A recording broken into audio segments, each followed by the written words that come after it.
გამარჯობათ. დღეს არის 2026 წლის 22 მაისი. ვიმყოფები მესტიაში. კონკრეტულად მესტიის ცენტრში, ამ ადგილს ჰქვია სეტის ბაღი. როგორც ჩვენ ადგილობრივები ხშირად მას ვეძახით, სეტი ბაღი. როგორც მოგეხსენებათ, დღეს დაკავებული იქნა სუსის, ანუ სახელმწიფო უსაფრთხოების სააგენტოს ყოფილი უფროსის ყოფილი მოადგილე ბატონი ლევან ახობაძე. მაგრამ სანამ ამ საკითხზე დეტალურად ვისაუბრებდე და სხვა საკითხებზეც ასევე ვისაუბრებდე, მოგიწოდებთ იმათ, ვისაც აქ ამ აკაუნტზე, ვისაც ამ პლატფორმაზე, ამ აკაუნტზე ჩემი აქტიურობა საინტერესოდ მიგაჩნიათ, რომ გამოიწეროთ, ანუ დააფოლოოთ ეს აკაუნტი, დასვათ მოწონებები, ანუ ლაიქები და გააზიაროთ. იმ მიზნით, რომ უფრო მეტ ადამიანს ჰქონდეს წვდომა ამ აკაუნტზე არსებულ მასალისადმი. როგორც მოგეხსენებათ, დღეს დაკავებული იქნა ბატონი ლევან ახობაძე, მას ედავებიან განსაკუთრებით დიდი ოდენობით ქრთამის აღებას. ახლა მე მინდა ვისაუბრო სხვადასხვა საკითხებზე. როგორც მოგეხსენებათ, 2012 წლის საპარლამენტო არჩევნების შემდეგ საქართველოს ხელისუფლებაში იმყოფება პოლიტიკური ძალა ქართული ოცნება დემოკრატიული საქართველო. ანუ დაახლოებით 13 წელი არის გასული. ამ პერიოდში 2013 წლის შემოდგომიდან 2018 წლის ნოემბერი იყო თუ დეკემბერი, დაახლოებით იმ პერიოდამდე საქართველოს პრეზიდენტი იყო ბატონი გიორგი მარგველაშვილი. ხოლო 2018 წლის ნოემბერი იყო თუ დეკემბერი, დაახლოებით იმ პერიოდიდან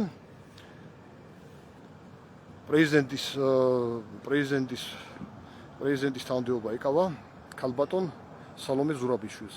ანუ ის ახორციელებდა პრეზიდენტის ანუ ის იყო საქართველოს პრეზიდენტი ოფიციალურად. ახლა თქვენ წარმოიდგინეთ, ანუ ჯამში ეს გამოდის 2018 წლის ნოემბრიდან თუ დეკემბრიდან 2024 წლის დეკემბრამდე. ეს ის პერიოდი, როდესაც ის ოფიციალურად იყო საქართველოს ის ოფიციალურად ასრულებდა საქართველოს პრეზიდენტის უფლება-მოვალეობებს. ახლა თქვენ წარმოიდგინეთ, ჯამში გამოდის 11 წელი.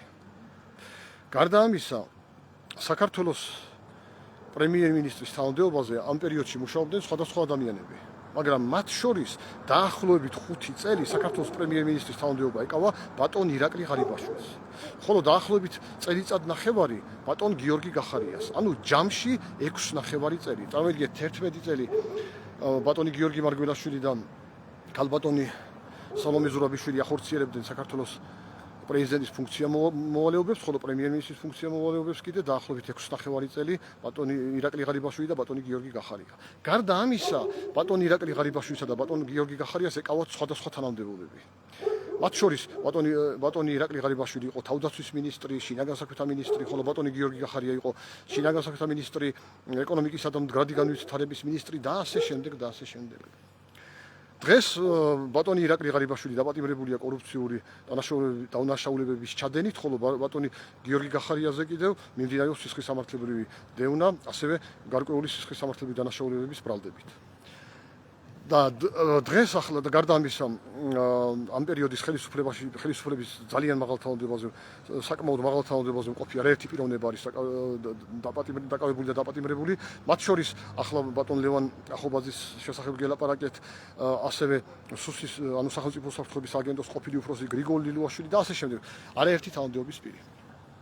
დღეს ოცნების დღევანდელი ქართული ოცნება დემოკრატიული საქართველოს დღევანდელი არაერთი ლიდერი აცხადებს, რომ არაერთი ლიდერი ბატონ გიორგი მარგველაშვილის, ქალბატონ სალომე ზურაბიშვილის, ბატონ გიორგი მარგველაშვილისა და ქალბატონ სალომე ზურაბიშვილის პრეზიდენტობას ძირითადად ახასიათებს უარყოფითად და ასევე უარყოფითად ახასიათებს ბევრი მათგანი ბატონ ირაკლი ღარიბაშვილისა და ბატონ გიორგი გახარიას პრემიერ-მინისტრობას. მაშინ ჩნდება შეკითხვა, თუ 11 წელი ბატონი გიორგი მარგველაშვილი და ქალბატონი სალომე ზურაბიშვილი იყვნენ საქართველოს პრეზიდენტები. აი მათი გადასახედიდან ქართული ოცნება დემოკრატიული საქართველოს იმ ლიდერების გადასახედიდან ვამბობ, ვინც მათ ზემოთ ჩამოთვლილი თანამდებობის პირების საქმიანობას ძირითადად უარყოფითად აცხადებს. თუ კი 11 წლის განმავლობაში, რომ ეს ორი პიროვნება იყო საქართველოს პრეზიდენტი, 6.5 წელი რომ საქართველოს პრემიერ-მინისტრი იყო ბატონი ირაკლი ღარიბაშვილი და ბატონი გიორგი გახარია. გარდა ამისა მათ როგორც თქვი სხვა ძალიან უმაღლესი თანამდებობები ეკავათ. უმაღლესი სახელმწიფო თანამდებობები. გარდა ამისა დაპატიმრებულია როგორც თქვი არაერთი მაღალი თანამდებობის პირი. მაშინ სვამ შეკითხვას. აბა მაშინ ამ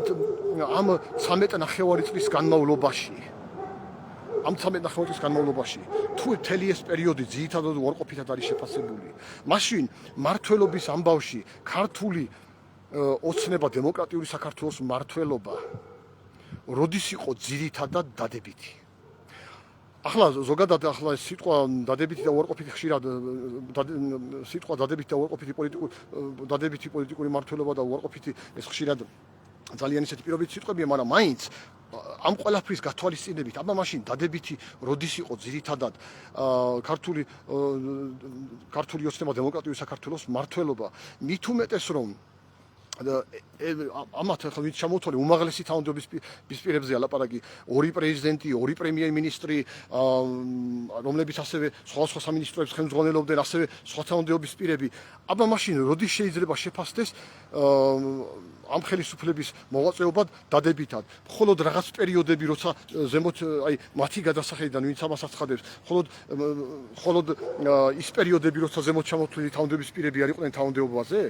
მაშინ რა გამოდის? მაშინ გამოდის, რომ ესე იგი მაშინ ქართული ოცნება დემოკრატიული საქართველოს შესაბამისად თანამდებობის პირებმა ის მაინც თქვან, რომ ოპოზიცია იყო არასამთავრობო ორგანიზაციები თუ მედია, როდესაც თუნდაც იმ თანამდებობის პირებს სხვადასხვა კორუფციულ ბრალდებებს უყენებდა, სხვადასხვა კორუფციული დანაშაულებების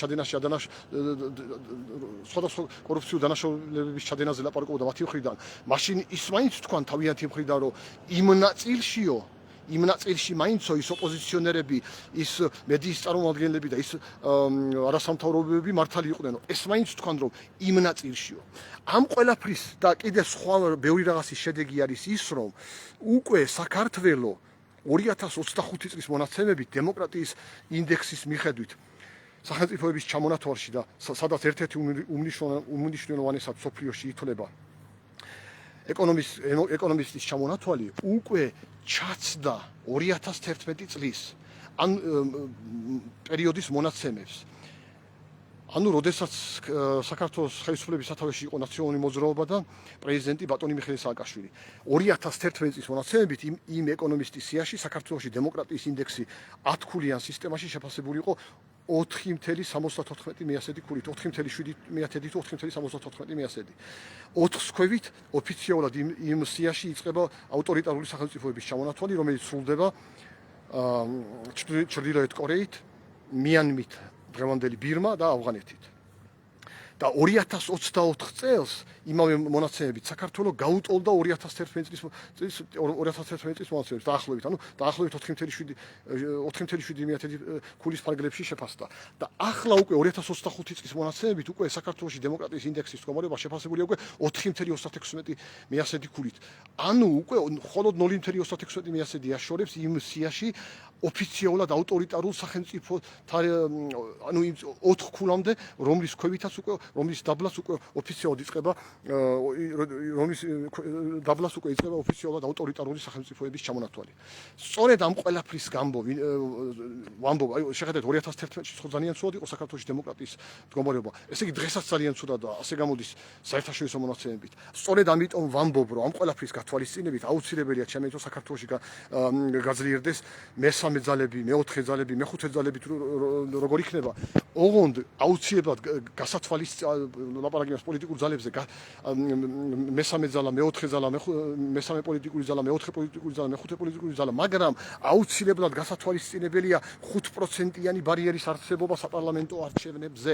იმიტომ რომ თლადისეს არ უნდა რა თქმა უნდა იყოს არჩევანი, ხალხს უნდა ქონდეს ალტერნატივა არჩევანის, მაგრამ იმდენადაც არ უნდა დანაწევრდეს, რომ საპარლამენტო არჩევნებზე ამ გაყოფილობის გამო არაერთმა ოპოზიციურმა პოლიტიკურმა ძალამ ვერ შეძლოს 5%-იანი ბარიერის გადალახვა და შემდეგ ის გადაუნაწილებელი მანდატები იმ ბარიერ გადალახულებზე გადაანაწილდეს. აი ამ დეტალებზე მინდოდა მელაპარაკა. დიდი მადლობა, კარგად ბრძანდებოდა.